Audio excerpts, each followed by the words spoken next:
Servicio al cliente è molto importante e non solamente è botinco donare nel sentido di atender con noi, però también puede demostrar su amor, pasión y emoción nel momento di servir. Per motivo a che me sto presentando Richard Lopez Slot, che acaba di scrivere su boek di mas novo, Passie, Emotie en Liefde voor de Klant. Quem é Richard Lopez Slot? Ik ben Richard Lopez Slot, escritor di boek Passie, Emotie en Liefde voor de Klant. Un boek che mi ha scritto specialmente per tutte le gente che segna di un servizio eccellente. E boek, che cosa è il motivo su trás? Il motivo su trás sta, se nós não começamos a mostrar nosso amor, nossa paixão e emoção para o cliente, nós por começar a hincar robots. Robots, in che sentido, Richard? In todo sentido, você hincar robot na telefone, você hincar robot em chats, você hincar robot hasta specialmente para um hotel, ou bem entregar o serviço na sua câmara, 5 minutos de gente. Pensei, mas começar a book que eu sei, como não pode permitir, com um robot não pode dar sua emoção, não pode dar paixão, ou seu amor no cliente, mas aqui 5 anos, não pode ver que essa não está assim.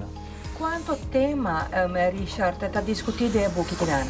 O tema mesmo é discutir de estrutura de conversação, ter paixão para o cliente e até como está se cambio, quanto está dura para você cambiar, para você começar a dar um serviço excelente. Porque não o cambio não também de dia, está dura tempo. O firmamento de book está bem bom, me está contento, com o apoio com a área de prensa e de televisão, rádio e de todo cliente que a bem semana passada e que a acaba a chegar na de Wettenvandorp. A intenção está para prometer para translate na inglês e também tem perguntas que também se caminha para o se pode translate na papiamento em espanhol.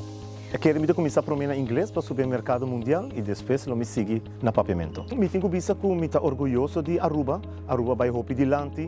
Bueno, por visto que o caminho no serviço está excelente ainda. Falta par de organizações, par de companhias, departamentos de governo, por exemplo. Falta ainda para começar sim a dar serviço excelente. Na nota a chega ainda. Para qualquer conselho, na una não pode ir? Na Pohayami, na telefone 5698-471 ou também pode ir no nosso website www.lopezslot.nl e também pode mandar nosso e-mail na info@lopezslot.nl. Me quero dar um conselho para dar atenção na trabalhador. Ora, também como dono de trabalho, dar amor, emoção e paixão para o trabalhador, não lo passe over para o cliente. Esse é que me invertindo, lagan by training, regalan book de serviço excelente, sim, porque não quer, mas nós temos que dar atenção. Se nós não fazemos algo, amanhã nós estamos robot.